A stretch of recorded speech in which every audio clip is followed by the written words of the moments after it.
Hi, Guy. Tonight we journey back to the heart of Joseon, where rain-slicked streets whisper tales of old. It's monsoon season, the worst possible time for a stroll, let alone an architectural marvel's demise. You probably won't survive this bridge collapse, metaphorically speaking, of course. So before you get comfortable, take a moment to like the video and subscribe, but only if you genuinely enjoy what I do here. I'm curious, where are you tuning in from, and what's the local time? Drop a comment below. Now, dim the lights, maybe turn on a fan for that soft background hum, and let's ease into tonight's journey together. The scene unfolds within the warm, flickering glow of a bustling restaurant. Imagine a space alive with the murmur of conversations, the clatter of ceramic bowls, and the rhythmic click of chopsticks. The air, thick with the aroma of simmering kimchi jjigae and the earthy scent of ginseng tea, hangs heavy with a tangible sense of anticipation. Outside, the monsoon rain drums a relentless rhythm against the paper windows, a constant, almost hypnotic backdrop to the drama unfolding within. Every now and then, a gust of wind rattles the wooden frames, sending shivers down the spines of those seated near the edges of the room. This isn't just any eatery. It's a popular gathering spot for Joseon's elite. Scholars in flowing robes debate philosophical points. Merchants in simpler attire haggle over whispered deals. And noblemen, distinguishable by their elaborate headwear and silk garments, survey the scene with an air of practiced indifference. The room is a microcosm of Joseon society, a vibrant tapestry woven with threads of ambition, tradition, and intrigue. In a corner booth, nervously adjusting the brim of his wide-brimmed gat, sits Kim Hoon, one of Joseon's most renowned potters. His hands, calloused and strong from years of working with clay, fidget with the jade ornament hanging from his belt. He's awaiting a patron, a nobleman who commissioned a set of exquisite celadon vases. The commission could solidify Kim Hoon's reputation, but the nobleman is notoriously demanding, and Kim Hoon worries about meeting his exacting standards. He casts nervous glances towards the entrance, each creak of the door sending a fresh wave of anxiety through him. Across the room, amidst a flurry of silk and whispers, sits Lady Li Hua, a noblewoman known for her sharp wit and even sharper tongue. She delicately raises a porcelain cup to her lips, the steam from the fragrant tea momentarily obscuring her face. Her eyes, however, dart around the room, taking in every detail, every interaction. Tonight, she's not here for mere amusement. She's observing, gathering information, weaving her own intricate web of social maneuvering. She knows the power of whispered words in the right ears, and tonight, the restaurant is rife with opportunities. At a nearby table, Min-ju, a corpulent court official, slurps his noodles with an enthusiasm that borders on the theatrical. He's surrounded by a gaggle of sycophants who laugh uproariously at his every utterance, even the ones that aren't remotely amusing. Min-ju, oblivious to their insincerity, savors the attention, his booming laughter echoing through the room. He gesticulates wildly with his chopsticks, spraying droplets of broth onto the unfortunate souls seated nearby. His presence, while boisterous and somewhat uncouth, is a reminder of the power dynamics at play in Joseon society. Now, let's delve into some fascinating historical context. Did you know that during the Joseon dynasty, social gatherings, particularly those revolving around food, were incredibly important? They were opportunities to solidify social connections, negotiate deals, and, of course, indulge in delicious cuisine. However, these gatherings weren't simply free-for-alls. Strict etiquette governed every aspect, from seating arrangements to the way one held their chopsticks. Different classes adhered to different customs, and any deviation could result in social ostracism. Imagine the pressure. Here's a quirky little tidbit for you. Joseon potters, in their quest for innovative glazing techniques, sometimes used crushed seashells in their glazes. This ingenious technique resulted in an iridescent sheen, mimicking the shimmering depths of the ocean. Imagine the dedication and artistry required to transform humble seashells into such breathtaking beauty. It's a testament to the ingenuity and resourcefulness of Joseon artisans. And finally, a point of ongoing debate amongst historians. Did the strict social hierarchy of Joseon stifle artistic innovation, or did it in fact foster unique artistic traditions? Some argue that the rigid structure limited artistic freedom, forcing artists to conform to established norms. Others contend that the patronage system, where artists relied on the support of the elite, encouraged the development of highly refined and specialized art forms unique to the Joseon period. It's a fascinating debate with no easy answers, a testament to the complexities of Joseon society. Back in the restaurant, the tension thickens. The rain outside intensifies, mirroring the rising drama within. Kim Hoon wipes his sweaty palms on his robe, his anxiety reaching a fever pitch. Lady Li Hua leans closer to her companion, whispering a piece of gossip that could topple a reputation. Min Ju, his face flushed with rice wine, bellows for another serving of noodles. The scene is a microcosm of Joseon society, a melting pot of ambition, tradition, and simmering intrigue. And this, my friends, is just the beginning. The night is young, the rain continues to fall, and the stories of Joseon are just waiting to be told. The rain, which had begun as a gentle patter against the tiled roofs, now intensified, transforming into a torrential downpour. Rivulets of water cascaded from the eaves, creating a shimmering curtain around the pavilion. The wind howled, whipping the rain into a frenzy, and the air grew thick with the scent of wet earth and pine. A hush fell over the small gathering within, their earlier jovial chatter extinguished by the sudden shift in weather. Just then, the woven bamboo screen at the entrance was pulled aside, and a figure emerged, silhouetted against the gray tempest. He was a geomancer, his face etched with a grim expression. Water dripped from the wide brim of his gat, pooling on the polished wooden floor. He clutched a bundle of willow rods in one hand, his other hand raised in a brief, almost reluctant greeting. He muttered something about unstable foundations and inauspicious signs, his voice low and gravelly, barely audible above the roar of the storm. He spoke of disturbed earth energies and the wrath of the mountain spirits. Kim Hoon, who had earlier that morning noticed a hairline crack running along the stonework of the bridge leading to the pavilion, felt a shiver of unease crawl up his spine. The geomancer's words, though cryptic, resonated with an unsettling familiarity. He remembered his grandfather, a seasoned carpenter, speaking of the importance of respecting the land, of building in harmony with the natural flow of energy. He had dismissed it then as the rambling of an old man, but now, under the oppressive weight of the storm and the geomancer's pronouncements, doubt began to creep into his mind. Li Hua, however, scoffed, waving a dismissive hand. "Charlatan!" he exclaimed, loud enough to be heard over the drumming rain. "These geomancers prey on fear and superstition. Pay him no mind." He picked up his wine cup, the porcelain delicate against his calloused fingers. "The foundations of this pavilion are solid. It has withstood far worse storms than this." Minju, however, was not so easily reassured. Ever the superstitious sort, he began to tremble, his eyes wide with fear. He clutched at his chest, muttering prayers under his breath. His third bowl of fiery jjigae, consumed with gusto only moments before, was now a churning, uneasy presence in his stomach, adding to his general sense of disquiet. The geomancer's pronouncements had struck a chord of deep-seated anxiety within him, an anxiety fed by generations of folklore and whispered warnings. Geomancy, known as Pungsujiri in Korea, had indeed played a significant role in Joseon architecture. This practice, deeply rooted in Taoist principles, sought to harmonize buildings with the surrounding environment. Practitioners believed that the placement of a structure, its orientation, and even the materials used in its construction could influence the flow of qi, or vital energy, impacting the health, wealth, and fortune of those who resided within.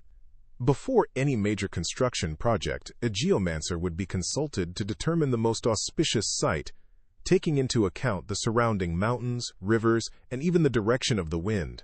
The geomancer continued to mutter, his gaze sweeping across the pavilion, as if searching for some unseen flaw. He spoke of the 5 elements: wood, fire, earth, metal, and water, and their delicate balance.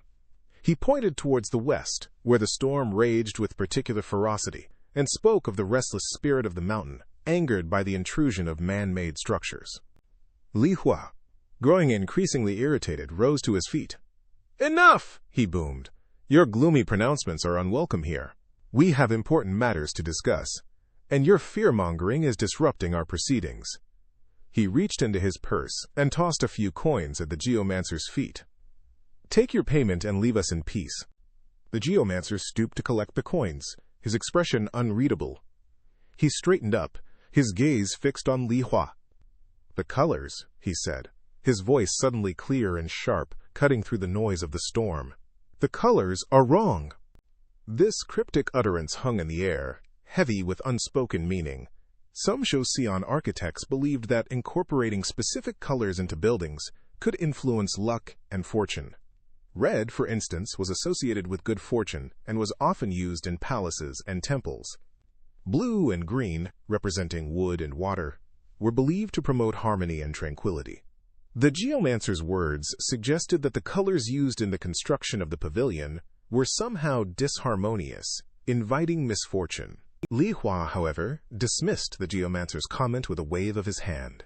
"Nonsense," he muttered, turning back to his companions. "Let us continue our discussion." But the unease lingered, a subtle undercurrent of tension beneath the surface of their forced composure. The extent to which geomancy actually influenced practical architectural decisions in the Joseon dynasty remains a topic of debate among historians. Some scholars argue that while geomantic principles were certainly considered, they were often overridden by practical concerns, such as availability of materials and the specific needs of the building's intended use. Others contend that geomancy played a more significant role, shaping not only the placement and orientation of buildings, but also influencing design elements such as the layout of rooms and the placement of doors and windows. Whether it was a primary driving force or a largely ritualistic practice, its presence is undeniable, woven into the very fabric of Joseon architecture. The geomancer's pronouncements, whether rooted in genuine insight or mere superstition, had cast a pall over the gathering. The storm raged on outside, mirroring the turmoil that had begun to brew within the pavilion. The whispers of warning, carried on the wind and rain, seemed to seep into the very foundations of the building, threatening to unravel the carefully constructed facade of composure. The rice had been bland, the kimchi lacking its usual fire. Suspiciously average, just like the geomancer himself. He'd seemed more interested in the shine on my shoes than the lines on my palm. "A turning point approaches," he'd mumbled, his eyes flitting to the bustling marketplace. A bridge, a river, porcelain shattered like ice on a winter stream. I'd scoffed, paid him my few coins, and dismissed it as the ramblings of a charlatan. Yet now, the words clung to me like wet clay. I trudge home, the late afternoon sun painting the dusty road gold. Each footfall is heavy, leaden. The geomancer's words echo in my mind, a discordant hum against the rhythmic creak of my wooden sandals. A bridge. I think of the new bridge spanning the Han River, its elegant arch, a marvel of engineering, mirroring the curves of my finest moon jars. Those pristine white vessels that are the culmination of years of dedicated practice. My father's hands, calloused and worn, shaping the wet clay on the wheel, the rhythmic splash of water, the heat of the kiln, generations of potters, their knowledge flowing like the river itself. A sudden, sharp intake of breath. A cold dread grips me, tightens around my chest. The bridge. The river. Shattered porcelain. My porcelain. I stop dead in my tracks. The image vivid in my mind. The bridge collapsing, a cascade of stone and timber, the screams of people, and amidst the chaos, shards of white porcelain, glimmering like fallen stars against the dark water. I have to go back. I have to warn someone. Anyone. The urge is so overwhelming, so visceral that I turn on my heel without a second thought. I break into a run, the geomancer's cryptic warning a drumbeat in my ears. My family has been crafting pottery in this village for generations. We are Joseon potters, our hands imbued with the knowledge passed down from father to son, each generation adding its unique touch, refining techniques honed over centuries. We understand the nuances of the clay, the dance of the flame, the subtle alchemy that transforms earth into art. We know the secrets of the glazes, the delicate balance of minerals that produce the celadon's jade-like shimmer, the iron-rich depth of the buncheong ware, the pure ethereal white of my moon jars. My father taught me that a potter's skill is not just in the shaping of the clay, but in the spirit he imbues into his work. He would whisper prayers as he worked, etching subtle symbols onto the base of each piece, believing these acts could infuse the vessel with good fortune, with protection. He taught me to respect the earth that gave us the clay, the fire that transformed it, and the water that cleansed it. He taught me that each piece of pottery held a fragment of the potter's soul. And now, I fear, my soul, my work, is in danger. The debate among scholars about the influence of Chinese and Japanese pottery on our Joseon traditions often misses the point. Yes, there are similarities, echoes of shared knowledge and inspiration. But Joseon pottery, like our people, is distinct. It possesses a unique spirit, a quiet strength, a delicate balance of form and function. Our bunching ware, with its spontaneous brushwork and earthy tones, speaks of our connection to the land. The pure white of our porcelain reflects our reverence for simplicity and elegance. And my moon jars, they are my attempt to capture the very essence of the moon, its serene beauty, its mysterious power. I push myself harder, my lungs burning, my legs aching. I must reach the bridge. I have to warn the authorities, the workers, anyone who will listen. But what will I say? That a half-mad geomancer filled my head with ominous prophecies? That I have a premonition of disaster? They'll laugh me out of the city. They'll dismiss me as a superstitious craftsman, a fool. But I can't ignore this feeling, this unshakable certainty that something terrible is about to happen. I see the bridge in my mind's eye, a graceful arc against the clear sky. I see the river flowing beneath it, a silver ribbon reflecting the afternoon sun. And I see my moon jars, displayed proudly at the upcoming royal exhibition, their pristine surfaces reflecting the faces of the dignitaries, the scholars, the king himself. Then the image shifts. The bridge crumbling, the river churning, the porcelain shattering into a million pieces. I reach the outskirts of the city, my breath coming in ragged gasps. The bridge is in the distance, a stark silhouette against the setting sun. People are milling about, merchants hawking their wares, children chasing pigeons, lovers strolling hand in hand. Everything seems normal, peaceful. Perhaps I was wrong. Perhaps the geomancer was just a charlatan after all. Perhaps the bland lunch and the unsettling prophecy were just a cruel trick of my imagination. But then I hear it, a low rumble deep in the earth. A tremor runs through the ground, barely perceptible, but enough to make me stumble. The pigeons take flight, a flurry of wings against the darkening sky. People stop and stare, their faces etched with confusion. Then fear. The rumbling intensifies, growing louder, closer. The bridge is starting to sway. I scream, my voice lost in the rising panic. The bridge! It's going to collapse! But my words are swallowed by the roar of the earth, the screams of the terrified crowd. The elegant arch begins to crack, to crumble, and I watch in horror as the magnificent structure, a testament to human ingenuity, gives way and plunges into the river below. You glance back at the bridge. It looks fine, you think? Famous last words, by the way. You continue home, the rain soaking through your thin clothes, a chilling premonition settling in your bones like that time you ate week-old dubu. The wind howls, whipping the rain into a frenzy that stings your face. Each gust feels like a ghostly hand pushing you forward, urging you away from the bridge, away from something. You can't quite place it, but the unease is thick and cloying, clinging to you like the damp fabric plastered against your skin. You try to shake it off, focusing on the rhythmic squelch of your worn leather shoes in the mud. It's just the weather, you tell yourself.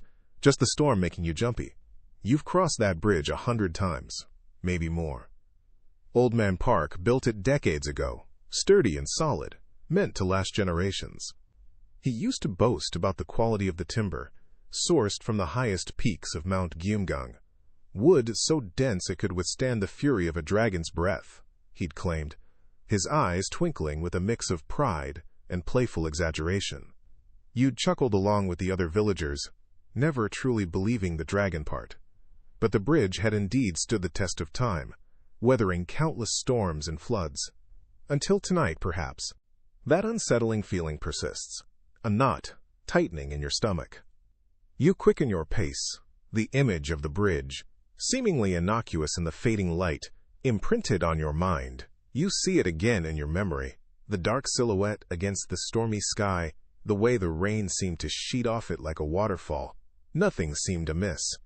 Yet, you've always known, instinctively, the importance of bridges, not just for your small village nestled in the foothills, but for the entire Joseon kingdom. They were the arteries of the land, the vital links connecting communities, allowing the flow of goods and people, the lifeblood of trade and communication. Without bridges, villages like yours would be isolated, struggling to survive, cut off from the vital supplies and news that flowed from the larger towns and cities. Merchants wouldn't be able to transport their wares, rice, silk, pottery, medicinal herbs to the markets. Families wouldn't be able to visit relatives in neighboring villages. The entire intricate tapestry of Joseon society depended on these seemingly simple structures. You remember learning in school about the royal roads, the main arteries that connected the capital, Hanyang, present-day Seoul, to the provinces. These roads, and the bridges that were an integral part of them, were meticulously maintained, essential for the smooth functioning of the government. Royal messengers, carrying decrees and urgent dispatches, relied on these routes to swiftly deliver their messages across the land. Troops, too, depended on these well-maintained roads and bridges for rapid deployment in times of conflict. And it wasn't just about functionality. Bridges in Joseon, especially those near temples or important sites, were often more than just practical structures. They were works of art, adorned with intricate carvings depicting mythical creatures, auspicious symbols, and scenes from nature. Some were even embellished with vibrant paintings, adding splashes of color to the landscape. You recall the bridge leading to the nearby Buddhist temple, its wooden railings carved with delicate lotus flowers, a symbol of purity and enlightenment. The paint, though faded with age, still hinted at the vibrant blues and reds that must have once adorned the structure. Such artistry, you mused, spoke volumes about the cultural significance of bridges, transforming them from mere utilitarian constructions into expressions of beauty and reverence. The wind picks up again, biting through your soaked clothes, bringing with it the distant rumble of thunder. You're almost home now, the faint flicker of lamplight visible through the driving rain. But the unease persists, morphing into a dull ache in your chest. You think again about the bridge, about Old Man Park's confident pronouncements of its strength. You remember the stories, the debates you'd overheard in the tea house, the scholars arguing over the effectiveness of Joseon bridge-building techniques, particularly when faced with the relentless onslaught of the monsoon season. Some praised the ingenuity of the designs, the use of interlocking wooden beams and strategically placed stone supports, claiming they were more than capable of withstanding even the most severe floods. Others, however, argued that the reliance on wood, while abundant and readily available, made the bridges vulnerable to rot and decay, especially during the prolonged periods of heavy rainfall that characterized the monsoon season. They pointed to instances of bridges collapsing under the strain of floodwaters, causing disruption and even loss of life. The debate, you recall, often grew heated, with proponents of each side citing historical records and anecdotal evidence to support their claims. Some argued that the problem wasn't the inherent weakness of the bridges themselves, but the lack of proper maintenance, the failure to regularly inspect and repair the structures, allowing small problems to escalate into catastrophic failures. Others maintained that the sheer force of nature, the unpredictable and often overwhelming power of the monsoon floods, was simply too much for even the most skillfully constructed bridges to withstand. As you finally reach the relative warmth and dryness of your home, the argument echoes in your mind, merging with the rising anxiety that gnaws at you. You peel off your soaked clothes, the chill clinging to your skin despite the crackling fire in the hearth. You try to tell yourself it's nothing, just the lingering cold, the after-effects of the storm. But deep down, a voice whispers, insistent and unsettling, something isn't right. And that something has to do with the bridge. You just know it. The premonition, heavy and foreboding, settles deep in your gut, a sickening echo of that time you ate week-old dubu. You hope, with a desperate fervor, that you're wrong, but the wind howling outside, punctuated by the ominous rumble of thunder, seems to whisper a different story.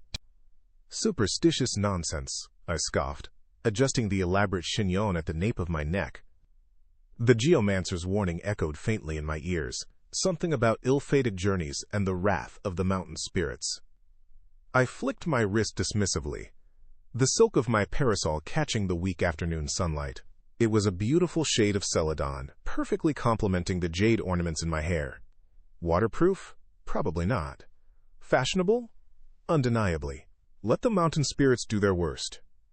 I had more pressing concerns, like ensuring the precise angle of my meticulously painted eyebrows. Tonight was the royal banquet, a dazzling affair of music, poetry, and him, Scholar Kim. Just the thought of his elegant calligraphy, the way his eyes lit up when discussing the Confucian classics, it sent a pleasant shiver down my spine. The palanquin swayed rhythmically, the bearer's chants a monotonous drone against the backdrop of rustling leaves. I closed my eyes, picturing the banquet hall, the shimmering silk gowns, the delicate scent of plum blossoms, the low hum of conversation punctuated by the tinkling of zithers, and Scholar Kim, his gaze meeting mine across the crowded room. Tonight, I would ensure he noticed more than just my lineage and the intricate embroidery on my handbag. I had spent hours perfecting my poetry, practicing witty repartee, memorizing passages from the Analects. In Joseon, a sharp mind was as valuable as a hefty dowry, especially for someone of my standing. My father, a minister in the royal court, had instilled in me the importance of education, reminding me constantly that a well-educated woman brought honor to her family. He would be pleased with my pursuit of Scholar Kim, a young man destined for greatness in the royal bureaucracy. The palanquin lurched suddenly, throwing me against the embroidered cushions. "What is the meaning of this?" I demanded, my voice sharp. The curtains parted, revealing the anxious face of my chief attendant Hana. "My lady," she stammered, "a landslide has blocked the path. The bearers say it's impassable." A landslide. The geomancer's words resurfaced, no longer a source of amusement. A prickle of unease danced across my skin. "Impassable?" I repeated, my voice laced with disbelief. The banquet, Scholar Kim, all slipping through my fingers. There must be another way. Hana wrung her hands. "The bearers say it will take hours to clear, my lady. And the rain," she gestured to the darkening sky. The celadon parasol suddenly felt inadequate, a frivolous trinket in the face of the gathering storm. My carefully constructed composure began to crumble. The banquet was hours away. My hair, painstakingly arranged, would be ruined by the rain. My makeup, applied with such precision, would streak. The image of myself, radiant and witty, captivating Scholar Kim with my intellect and charm, dissolved into a muddy, rain-soaked mess. "We must find another way," I insisted, the desperation creeping into my voice. "Perhaps a smaller path? A detour?" Hana bowed her head. "The bearers are searching, my lady, but the mountain paths are treacherous, especially in the rain." I sank back against the cushions, a wave of frustration washing over me. This could not be happening. Not tonight. Not when everything was perfectly planned. The rain began to fall. First a gentle drizzle, then a steady downpour. The silk of my parasol, now useless, clung damply to my arm. I closed my eyes, trying to regain my composure. My father's words echoed in my mind. A noble woman must always maintain her dignity, regardless of the circumstances. But what good was dignity when my carefully constructed world was collapsing around me? The rain hammered against the palanquin's roof, mirroring the frantic beat of my heart. I thought of Scholar Kim, of the poems I had memorized, the witty remarks I had practiced. Would he even notice my absence? Would he assume I had simply chosen not to attend? A bitter laugh escaped my lips. Confucianism, the bedrock of Joseon society, stressed female subservience, obedience, and domesticity. Yet here I was, striving for something more. An education, a voice, the chance to capture the heart of a brilliant scholar. Historians may debate the extent to which Confucian ideals truly shaped women's lives, but in my world, in my family, those ideals were a constant presence. A framework that both confined and, paradoxically, empowered me. It was through education, through cultivating my mind, that I could hope to elevate myself, to distinguish myself from the countless other noble women vying for attention and advantageous marriages. The palanquin jolted again, and Hana's voice, strained with anxiety, broke through my thoughts. "My lady, the bearers have found a narrow path. It's dangerous, but it's the only way."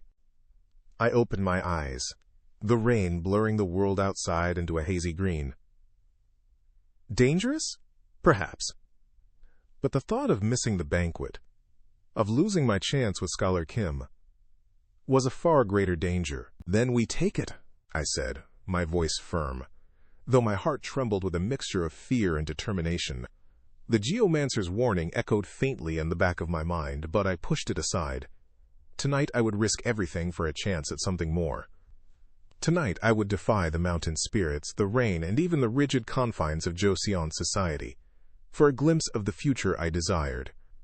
A future where a woman's intellect and ambition could shine as brightly as the finest silk. The fourth bowl of jjigae sat before me, a swirling pool of crimson broth, tofu bobbing like forlorn icebergs, and slivers of beef clinging to the sides like desperate climbers. It should have been glorious. It was glorious. Just moments ago, the rich, savory aroma had been a comforting blanket against the chill wind whipping through the marketplace. Now it felt heavy, like a premonition bubbling ominously in my belly. The geomancer's words echoed in my ears, a discordant clang against the usual cheerful clatter of the restaurant. A shadow hangs over the Joseon dynasty, a great calamity. I swallowed hard, the spiced broth suddenly a fiery inferno on its journey down. Maybe spicy food and imminent disasters didn't mix so well. My stomach churned, a disconcerting blend of chili pepper heat and a creeping, icy dread. I chased the jjigae with a large gulp of water, hoping to extinguish the flames, both literal and metaphorical. Jjigae, a staple, a comfort. Something every Joseon citizen, from the lowliest peasant to the highest yangban, enjoyed. Mama used to say it warmed you from the inside out, not just with its heat, but with its nourishing ingredients.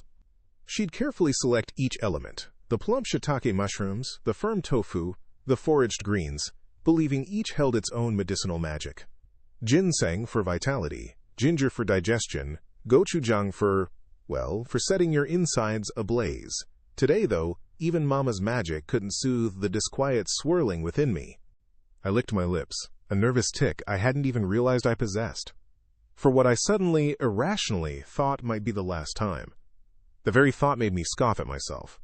What was I doing, indulging in such melodrama? A geomancer's cryptic pronouncements didn't necessarily equate to the end of the world, did they?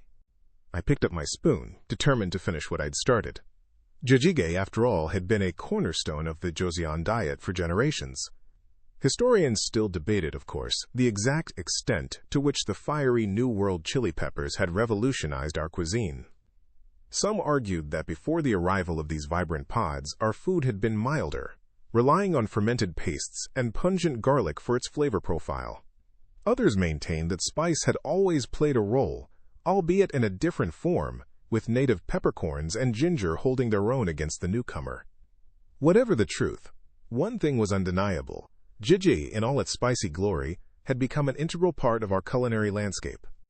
Just as I was about to dive back into the comforting depths of my bowl, a figure burst through the restaurant doors, sending a gust of wind and a ripple of whispers through the crowded room. He was a runner, clad in the simple, practical garb of his profession, his chest heaving, his face slick with sweat.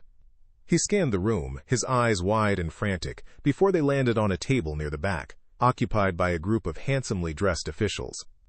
He stumbled towards them, nearly tripping over a discarded rice bowl in his haste. My heart hammered against my ribs. This couldn't be good. Runners were rarely bearers of joyful news.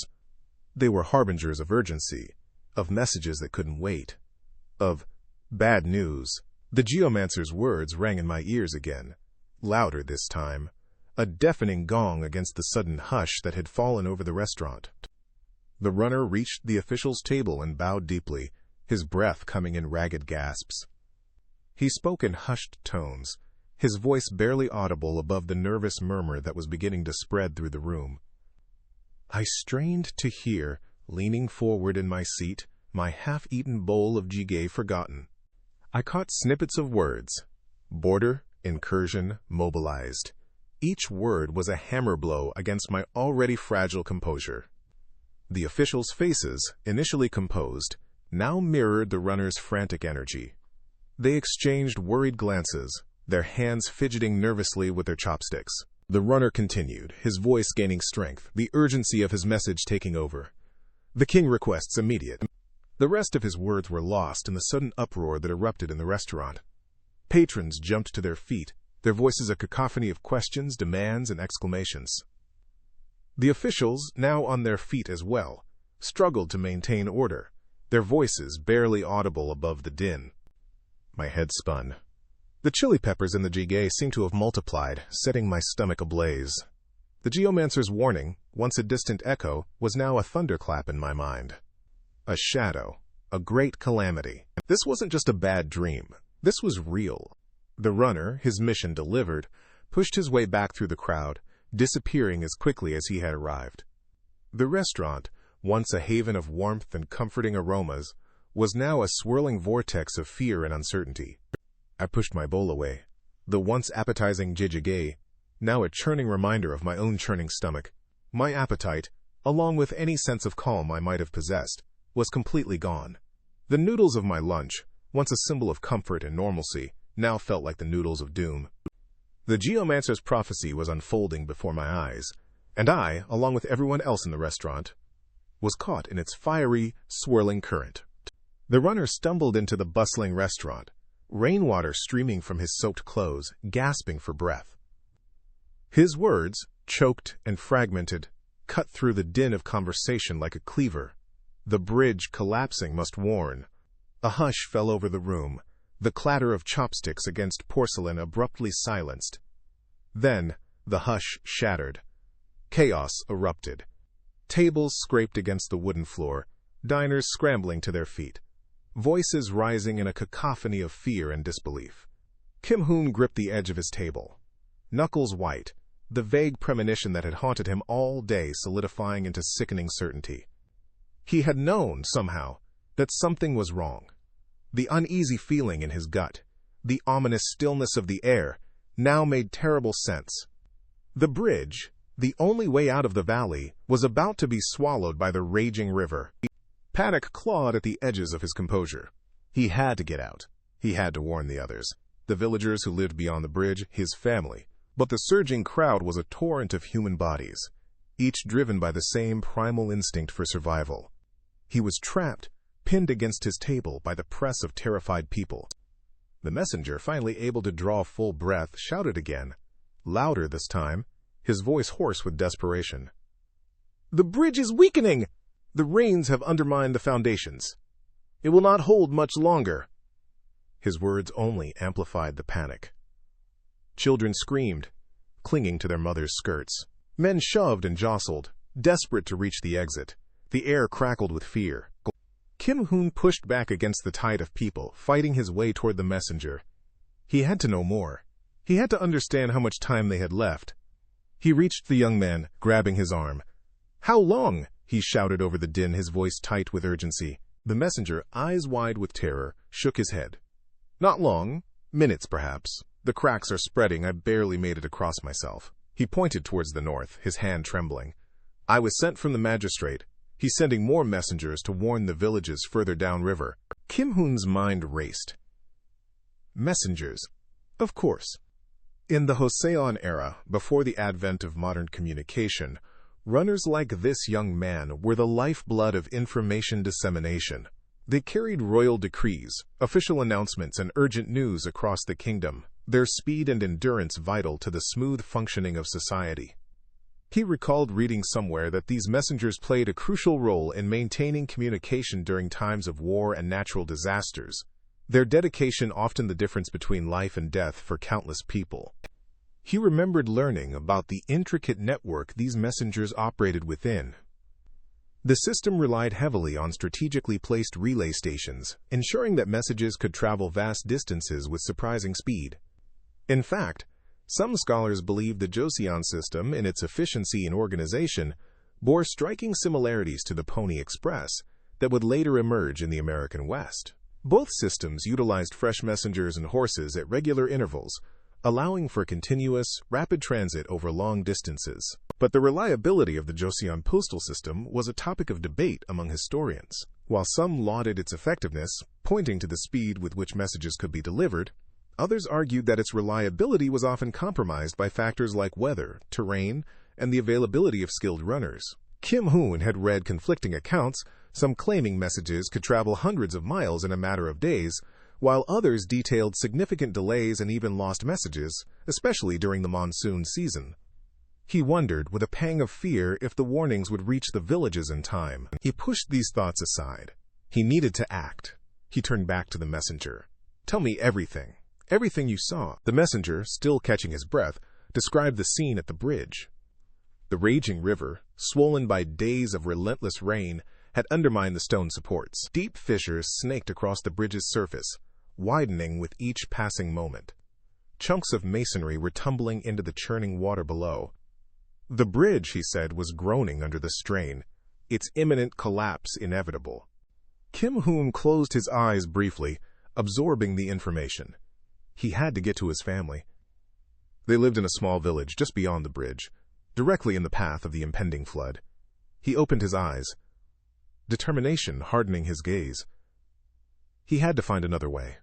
There had to be a way. He pushed through the crowd again, this time towards a small group of men huddled near the back of the restaurant. They were fishermen, he recognized them. Men who knew the river and its secrets. If anyone knew an alternate route, a way to cross the river without using the bridge, it would be them. He reached them, his voice raw with urgency. "The bridge is collapsing! Is there another way across? A boat? Anything?" The fishermen exchanged grim looks. The oldest, a man with a weathered face and eyes the color of the storm clouds gathering outside, shook his head slowly. "No boats can withstand the current, not today. The river is too strong, too fast." Kim Hoon felt a wave of despair wash over him. He was running out of time. He looked back at the panicked crowd, then at the faces of the fishermen, their expressions mirroring his own fear. He had to think, had to find a solution. The lives of his family, and perhaps the entire village, depended on it. The opulent dining room, moments ago a tableau of lavish silks and the clatter of porcelain, is now a swirling vortex of panic.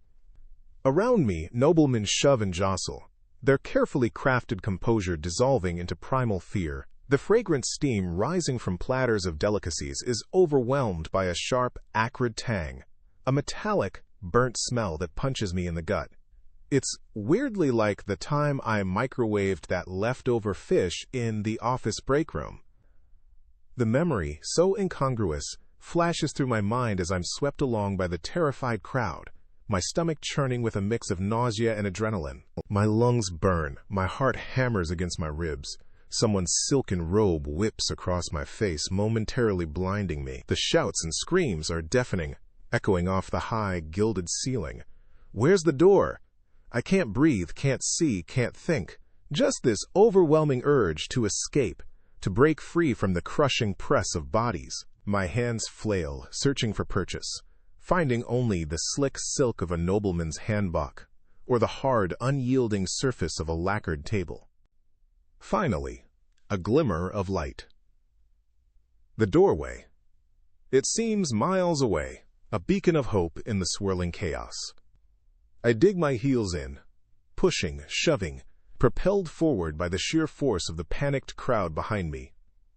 A nobleman's hat is knocked askew, revealing a shaved head slick with sweat. A woman's scream rings out, sharp and piercing, above the din. A child cries, lost and terrified. The press of bodies intensifies as we near the exit. I'm squeezed, suffocated, my ribs protesting with every breath. Just a little further, just a little further. Then, suddenly, I'm through. Stumbling out into the relative coolness of the night, I gasp for breath, the rain stinging my face like 1,000 tiny needles. The courtyard is a scene of utter pandemonium. The storm, which had been a distant rumble only moments ago, has erupted with ferocious intensity. Rain lashes down in sheets, driven by a howling wind that tears at the trees lining the courtyard walls. Lightning flashes, illuminating the scene in stark, flickering bursts. The swirling rain, the panicked faces, the swirling, silken robes of the fleeing nobles. The ground is already awash, the rain forming swirling pools that quickly deepen into ankle-deep streams. I slip and stumble, catching myself on the rough stone wall. Around me, people are slipping and falling, their cries of alarm lost in the roar of the wind and rain. The elegant courtyard, moments ago a tranquil oasis, has been transformed into a treacherous water world. My mind races, trying to make sense of what's happening. Was this just a sudden downpour? Or something more? I remember something I'd learned, monsoons. They were a regular occurrence in Korea, a vital part of the agricultural cycle. They brought life-giving rain that nourished the rice paddies and filled the reservoirs, ensuring a bountiful harvest. But they could also be devastating. Too much rain, and the rivers would swell, overflowing their banks and inundating the surrounding fields. Villages could be washed away, crops destroyed, lives lost. The thought sends a shiver down my spine, colder than the rain soaking through my clothes. This felt different. This felt like more than just a typical monsoon downpour. This felt ominous. I remember reading about some of the Joseon farmers' beliefs. They believed that certain rituals could appease the rain gods and prevent floods. Elaborate ceremonies were performed, offerings made, prayers chanted, all in an attempt to ensure a balanced and beneficial monsoon season. I wonder if such rituals are being performed even now, somewhere in the midst of this chaos. A desperate plea to the heavens for mercy, for an end to the deluge. But even as I think this, I'm struck by another thought, a more contemporary one. The debate I'd read about among historians, the ongoing discussion about the impact of climate change and natural disasters on Joseon society. Some argued that fluctuations in rainfall, periods of drought followed by intense monsoons, had played a significant role in shaping the kingdom's history, influencing everything from agricultural practices to political stability. Others downplayed the impact of climate, focusing instead on social and political factors. Standing here drenched and shivering in the raging storm, the debate takes on a new visceral reality. The abstract discussions of climate change and societal impact become immediate and tangible. I can feel the power of the storm, the raw, untamed force of nature. I can see the fear in the eyes of the people around me, the desperation in their movements. And I can understand, in a way I never could before, how such events could shape a society, could leave an indelible mark on its history. The rain continues to fall, relentless and unforgiving. The wind howls, a mournful sound that seems to echo the fear and uncertainty in my own heart. Where do I go? What do I do? I am lost, alone, and caught in the heart of a storm, both literal and metaphorical. The future, like the rain-swept courtyard before me, is obscured, uncertain, and filled with danger. A deep, groaning sound, like the cry of a wounded beast, echoed through the valley. It started low, a rumble in the earth, then rose to a splintering shriek that tore through the downpour. You turn, your heart seizing in your chest, to witness the unthinkable. The bridge, that elegant arch of stone and timber, a testament to human ingenuity and artistry, was buckling. The relentless onslaught of the floodwaters, swollen and enraged by days of relentless rain, was finally taking its toll. The central arch, once a proud curve against the sky, now sagged, spiderweb cracks racing across its surface like lightning. Timber supports groaned and splintered, forced to bear a weight they were never designed for. The churning brown water, thick with debris and the flotsam of shattered lives, hammered at the bridge's foundations, each surge a brutal blow. From his vantage point on higher ground, Kim Hoon watched the unfolding disaster, his hand clutched tight to his chest as if he could feel the bridge's pain himself. His face, normally animated and bright with the spark of creation, was ashen and etched with a profound sorrow. He should have stayed home, he thought, grinding his teeth against the bitter regret. He should have stayed in his workshop, meticulously perfecting the new celadon glaze that had occupied his thoughts for weeks. This was a tragedy of a different magnitude. A loss not just of materials, but of connection, of history, of the very fabric that held their community together. The collapse of bridges during the monsoon season was a tragically familiar story in Joseon. The rains, while life-giving and essential for the rice paddies that fed the nation, could also turn destructive in an instant. Rivers, normally placid and navigable, transformed into raging torrents capable of sweeping away entire villages, livestock, and, yes, even the sturdiest of bridges. Every year, lives were lost, livelihoods destroyed, and communities isolated by the capricious nature of the monsoon. The annals of Joseon history were filled with accounts of such disasters, tales of heroism and despair woven into the very tapestry of their lives. Some of the more ingenious minds of Joseon, recognizing the recurring threat, had devised clever methods to mitigate the damage. Certain bridges, for instance, were built with strategically placed icebreaker piers. These thick, reinforced pillars, positioned upstream of the main structure, were designed to deflect the force of large debris, like uprooted trees or even small buildings, carried by the raging current. Others incorporated spillways, carefully engineered openings in the bridge's structure that allowed excess water to flow through, relieving some of the pressure on the main arches. These innovations, though not always successful, demonstrated the ingenuity and resilience of the Joseon people in the face of recurring natural disasters. But even the most ingenious designs could be overwhelmed by the sheer power of nature. And underlying the vulnerability of these structures was a more complex issue, one that continued to be debated even among the most learned scholars of the era: the extent to which government investment in infrastructure truly kept pace with the needs of a burgeoning Joseon population. While the royal court undoubtedly recognized the importance of well-maintained roads and bridges for trade, communication, and the movement of troops, the resources required for such projects were vast.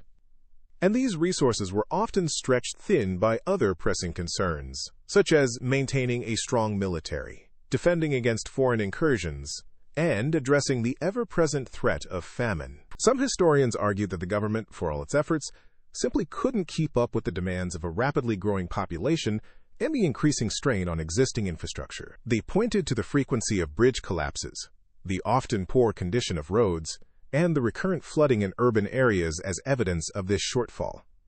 Others maintained that the government, within the limitations of its resources, had made significant investments in public works, and that the occasional disaster was an unavoidable consequence of living in a land subject to the whims of powerful natural forces. It was a debate with no easy answers, one that reflected the complex interplay of economic realities, political priorities, and the relentless power of nature in shaping the lives of the Joseon people. As the bridge groaned again, a deeper, more ominous sound this time, Kim Hoon closed his eyes. He could almost hear the whispers of the past, the echoes of countless others who had stood witness to similar tragedies. He knew with a sickening certainty that the bridge, a symbol of connection and strength, was about to be swallowed by the raging waters. He opened his eyes, just in time to see the central arch give way, with a final, heart-wrenching crack, the stone and timber collapsing into the churning brown flood. The sound reverberated through the valley, a mournful sigh swallowed by the roar of the storm. Li Hua's embroidered silk slippers, crafted for gliding across polished palace floors, were decidedly less suited for the treacherous surface of the crumbling bridge.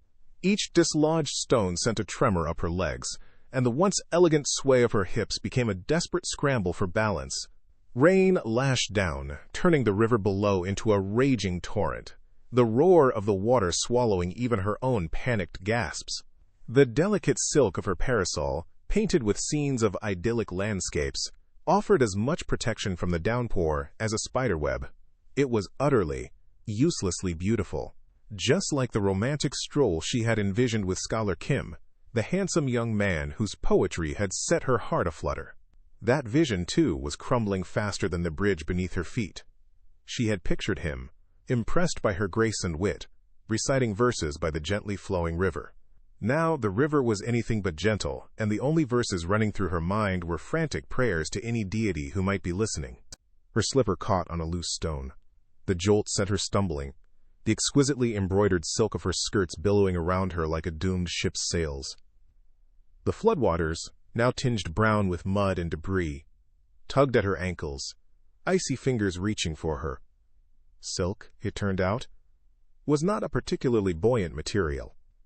Nor was it designed for grappling with rushing water. Li Hua's carefully arranged coiffure began to unravel, releasing pins that clattered against the stone. Her elaborate makeup, applied with such care this morning, streaked down her face, mingling with the rain and tears. This was most definitely not how a noblewoman should look, let alone behave. For Li Hua, like other noblewomen in Joseon, life had been a carefully choreographed dance between privilege and constraint. From the moment of her birth, her life had been mapped out, a gilded cage woven with the finest silks and adorned with the most exquisite jade. She had grown up surrounded by servants attending to her every need, her days filled with embroidery, music lessons, and the meticulous study of proper etiquette. She had learned to pour tea with just the right tilt of the wrist, to walk with the prescribed grace, to speak in measured tones that never betrayed a hint of emotion. Her life was one of carefully cultivated refinement, shielded from the harsh realities of the world outside the palace walls. Yet this world, while offering comfort and luxury, also confined her within its rigid boundaries. Every aspect of her life, from her clothing to her companions to her future marriage prospects, was dictated by centuries-old traditions and social expectations. She was a piece in a larger game, her movements governed by the intricate rules of courtly life. Her education, however, had set her apart from some of her peers. While many noblewomen focused solely on the domestic arts, Li Hua had been encouraged to explore the world of literature and poetry. Her father, a respected scholar himself, had instilled in her a love for the written word, allowing her access to his extensive library. She had devoured tales of heroic warriors, mythical creatures, and passionate romances, her imagination soaring beyond the confines of her privileged existence. It was this love for poetry that had drawn her to Scholar Kim, his verses resonating with a depth of emotion she rarely encountered within the stifling confines of court. It was ironic, then, that this very passion, this pursuit of a fleeting romantic ideal, had led her to this precarious predicament. Her fingers, accustomed to the delicate touch of silk and paper, now scraped against rough stone, desperately seeking purchase. The icy water rose higher, tugging relentlessly at her skirts. The torrent roared in her ears, a deafening symphony of chaos. In that moment, stripped of her carefully constructed facade, Li Hua faced a chilling truth. Her noble birth, her refined upbringing, her knowledge of poetry, none of it mattered in the face of raw, untamed nature. The world, it seemed, cared little for social hierarchies or elegant verses. The swirling waters threatened to sweep her away, to erase her from the carefully ordered world she knew. And as she clung precariously to the crumbling bridge, she couldn't help but wonder about the real extent of her power, of her agency. Had her life truly been her own? Or had she merely been a beautifully adorned puppet, dancing to a tune dictated by others? Historians, she knew, debated the degree of influence that noble women like herself could wield within Joseon society. Some argued that they were little more than decorative objects, confined to the domestic sphere. Others pointed to examples of women who, through their intelligence and cunning, managed to exert considerable influence behind the scenes, shaping political decisions and influencing the course of events. Li Hua, caught in the relentless grip of the flood, felt the weight of that debate with a visceral immediacy. In this moment, dangling between life and death, she felt powerless, a victim of circumstance. Yet, a spark of defiance flickered within her. She was a noblewoman, trained in the arts of poetry and literature. She was also, it seemed, a survivor. And as the bridge crumbled beneath her, she knew that if she survived this, she would strive to understand the true extent of her own power, to carve out a space for her own voice within the rigid confines of her world. The flood might be sweeping away her silks and her carefully crafted image, but it could not extinguish the fire that burned within her. She would not be merely a piece in the game. She would write her own verses. The biting wind whipped at Minju's face, the icy spray a stark contrast to the burning shame that coursed through him. The world, previously a hazy swirl of rice wine and boisterous laughter, had snapped into terrifying focus. He clung to the rough stone of the bridge, his knuckles white, his stomach churning with a queasy mix of hangover and dread. He was close enough now to see her, Li Hua, thrashing in the churning water, her cries barely audible above the roar of the river. He should help her. He knew he should. He was, after all, a court official, a man of supposed stature and responsibility. His position demanded it. His conscience, however muffled by the lingering effects of the alcohol, whispered it too. He remembered the lecture from his father, a stern, unyielding man who had drilled the tenets of Confucianism into him from a young age. Filial piety, loyalty, integrity, words that echoed in his mind, mocking his current paralysis. Hadn't his father specifically warned him about the dangers of excessive indulgence? Hadn't he stressed the importance of upholding the dignity of his office, even especially in private? He glanced down at the half-eaten bowl of jjigae he still clutched in his hand. For a fleeting moment, absurd as it seemed, he considered throwing it to her. A ridiculous, desperate impulse. It wouldn't support her weight, not even for a second. And the broth? It was notoriously spicy. The fiery concoction of chilies and peppers, a specialty of the tavern he'd just stumbled out of. He imagined Li Hua clinging to the ceramic bowl, the spicy broth attracting, what, sharks? Crocodiles. He wasn't sure what creatures lurked in the Han River, but he was reasonably certain that a highly spiced jajage wouldn't deter them. It might even attract them. The thought made him shudder, a strange mix of revulsion and amusement bubbling up in his fear-addled mind. He quickly dismissed the idea, setting the bowl down carefully on the bridge. He had to do something. He couldn't just stand here watching her drown. The image of her struggling form, her desperate cries for help, would haunt him forever. He knew the weight of his office, the power he wielded, the responsibility he bore. Court officials in Joseon weren't just bureaucrats shuffling papers. They were the backbone of the kingdom, entrusted with the welfare of the people, the upholders of law and order, the guardians of morality. They held considerable sway, influencing policy, dispensing justice, even advising the king himself. Their decisions, their actions, had consequences that rippled throughout society. He thought of the stories he'd heard, the whispered tales of corruption and favoritism, the subtle maneuvering and power plays that took place behind the elegant screens of the royal court. He knew that the reality of Joseon politics often fell short of the idealized Confucian principles. He knew that factions existed, vying for influence and control, that bribery and backroom deals were sometimes the currency of power. He'd even witnessed some of it firsthand, the veiled threats, the carefully worded promises, the unspoken understandings that greased the wheels of the court. Historians, he knew, still debated the extent of this corruption, the degree to which factionalism had undermined the noble ideals of the Joseon dynasty. Some argued that it was a pervasive cancer, eating away at the foundations of the kingdom. Others believed that it was a manageable problem, a necessary evil in the complex game of politics. But right now, none of that mattered. Right now, all that mattered was Li Hua, fighting for her life in the icy water. He was a court official, bound by duty, by principle, by the simple human obligation to help another in need. He had to act, but fear, a cold, constricting fear, held him in its grip.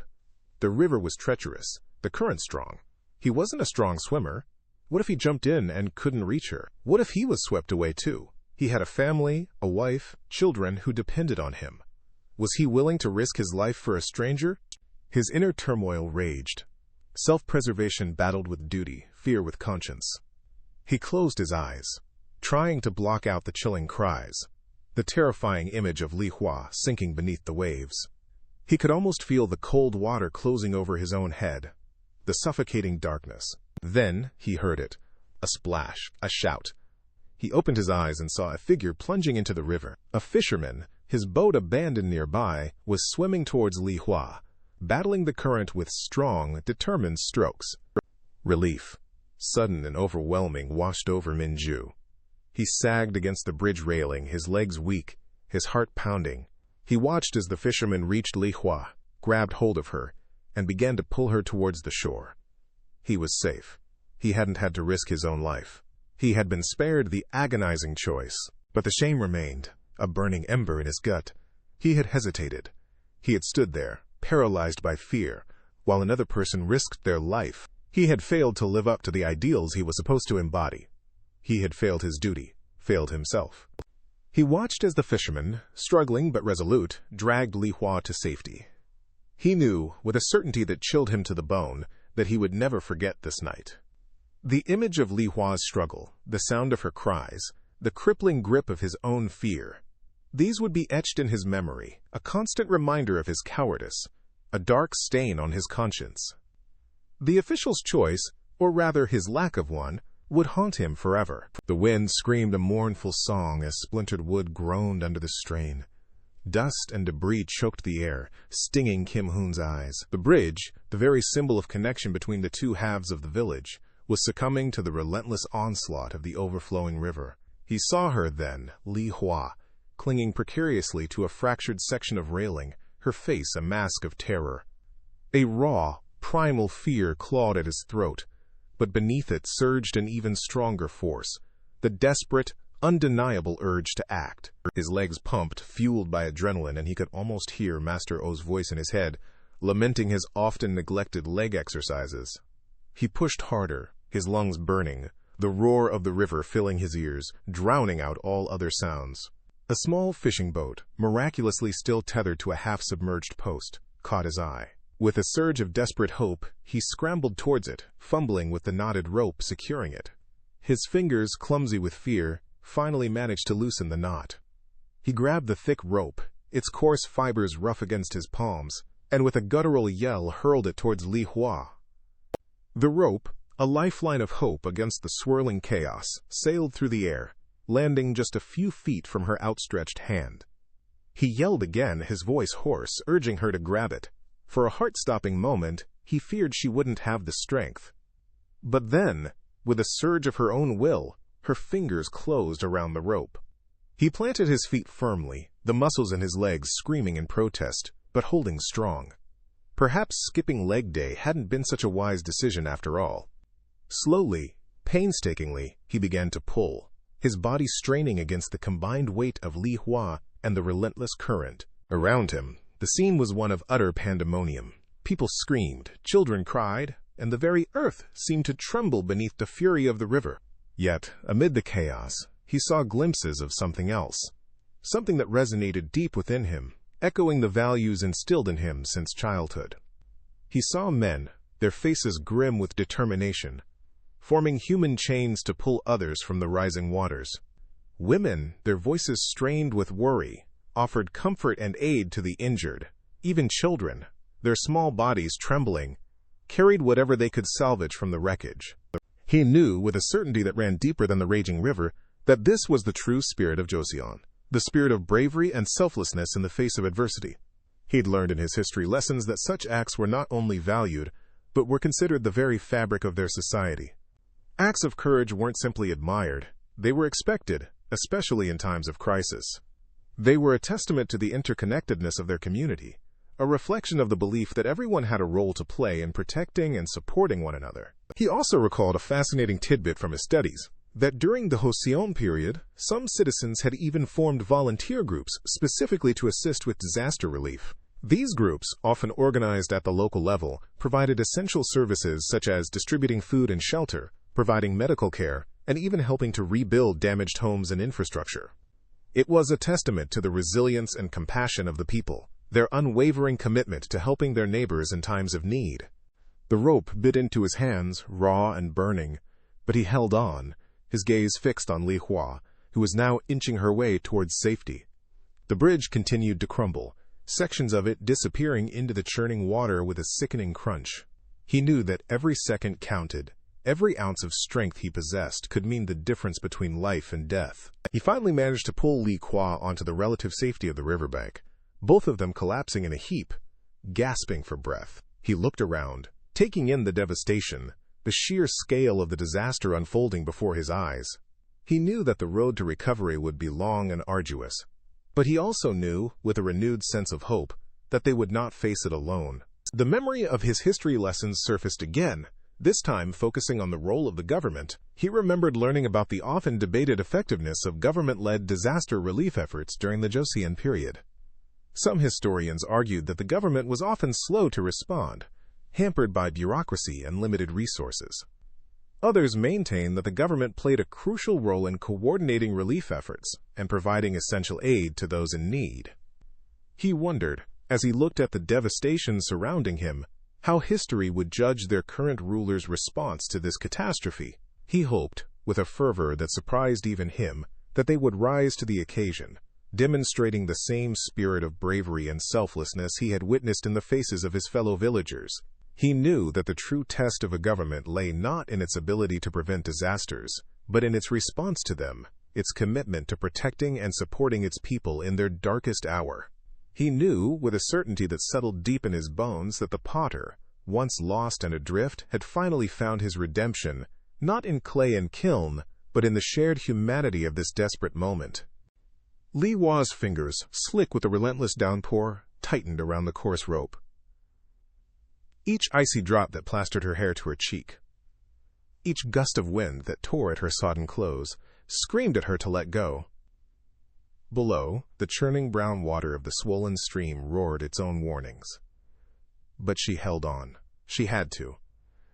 Her life, and perhaps the lives of others, depended on it. Above her, Kim Hoon pulled, his muscles screaming in protest. His feet, braced against the muddy bank, slipped precariously. The rain obscured his vision, blurring the world into a swirling mess of green and brown. He gritted his teeth, ignoring the burning in his arms, the ache in his chest. He couldn't afford to fail. Not now. Not when Li Hua's life hung by a thread. The rope, frayed and taut, stretched between them, a lifeline against the raging torrent. Just moments ago, Li Hua had been swept away, a small, fragile figure against the brutal force of the flood. She'd been trying to salvage some precious belongings from her family's small shop near the riverbank, a desperate attempt to save what little they had. The sudden surge of water had caught her off guard, pulling her into the raging current. Kim Hoon had seen it all happen. Without a second thought, he'd grabbed the nearest rope and plunged into the deluge, fighting his way to the edge of the bank. He'd managed to toss the rope to Li Hua, just as she was being swept around the bend. Now, it was a battle against the relentless power of the river. Suddenly, a pair of hands gripped the rope beside his. Minju, her face pale but determined, added her strength to the effort. Galvanized by Kim Hoon's courage, or perhaps by the sheer spectacle of it all, she braced herself, her small frame a surprising source of strength. The three of them, bound together by the shared urgency of the moment, heaved in unison. Inch by agonizing inch, they pulled Li Hua towards the bank. The river fought back, its icy grip refusing to release its prey. But the combined strength of the three, fueled by desperation and adrenaline, was slowly winning. Finally, with a last, desperate heave, Li Hua was dragged onto the muddy bank, gasping for breath, shivering uncontrollably. She collapsed in a heap, the rope falling slack beside her. Kim Hoon and Minju, exhausted but triumphant, sank to their knees beside her, their chests heaving. As the rain began to subside, revealing the first hints of a watery sun, villagers began to gather, their faces etched with concern. They brought blankets and warm drinks, their voices hushed with relief. The near tragedy had brought the small community together, a stark reminder of their shared vulnerability in the face of nature's fury. This sense of community, this instinctive urge to help one another, was deeply woven into the fabric of Joseon life. Community solidarity and mutual aid were not merely abstract concepts. They were the glue that held villages together, the invisible threads that connected individuals in a web of shared responsibility. This wasn't just a matter of neighborly kindness. It was a vital survival strategy in a world where hardship was a constant companion. In some villages, this communal spirit manifested in the practice of communal farming and resource sharing. Families would pool their labor and resources, working together to cultivate the land and share the harvest. This system, while not universal, highlighted the importance of collective action in ensuring the well-being of the entire community. Granaries were often established to store surplus grain, providing a safety net against famine and hardship. These shared resources, managed collectively, served as a powerful symbol of community solidarity. The extent to which social hierarchies, deeply ingrained in Joseon society, impacted these community bonds remains a subject of ongoing debate among historians. Some argue that the rigid class structure inherent in the Joseon dynasty ultimately limited the scope of community solidarity, reinforcing existing power dynamics and creating barriers between different social groups. They point to instances where the Yangban, the ruling class, exploited the lower classes, undermining the principles of mutual aid and shared responsibility. Others contend that, despite the hierarchical structure, community bonds often transcended class distinctions, particularly in the face of shared challenges. They argue that the emphasis on Confucian values, which stressed the importance of social harmony and mutual respect, fostered a sense of community responsibility, even among the elite. They point to examples of Yangban families providing assistance to their tenant farmers during times of hardship, demonstrating a sense of noblesse oblige. The reality, as with most historical complexities, likely lies somewhere in between. While social hierarchies undoubtedly influence the dynamics of community life in Joseon society, they did not entirely erase the fundamental human need for connection and mutual support. The act of reaching out a hand to help another, as Kim Hoon, Min Ju, and the villagers had done for Li Hua, transcended social distinctions, reaffirming the enduring power of human empathy in a world often defined by its divisions. The shared experience of vulnerability, the collective struggle for survival, forged bonds that were stronger than the rigid structures that sought to define them. In the face of adversity, the shared humanity of the villagers shone through, a beacon of hope in the relentless downpour. The groaning of the timbers beneath them intensified, a deep, agonizing wail that seemed to claw at the very air. Splinters, sharp and vicious, rained down on them as the bridge buckled further, threatening to swallow them whole in the raging torrent. Kim Hoon dug his heels into the mud clinging to the riverbank, his muscles screaming in protest. Jisoo, beside him, mirrored his stance, her face a mask of grim determination. Together, with a final, desperate heave, they pulled Li Hua to safety, the sodden silk of her hanbok tearing as she scrambled onto the muddy bank. The world seemed to hold its breath for a heartbeat. Then, with a roar of splintering wood and churning water, the bridge collapsed completely, vanishing into the swirling brown depths. Li Hua, soaked to the bone and trembling, sat huddled on the bank, her elaborate hairstyle now a tangled mess. The disdain that usually colored her gaze when she looked at Kim Hoon was gone, replaced by something akin to gratitude, though she'd sooner swallow her pride than voice it. She looked at her ruined hanbok, then back at the raging river, a shiver running through her. Had they been just a few seconds slower, she didn't want to finish the thought.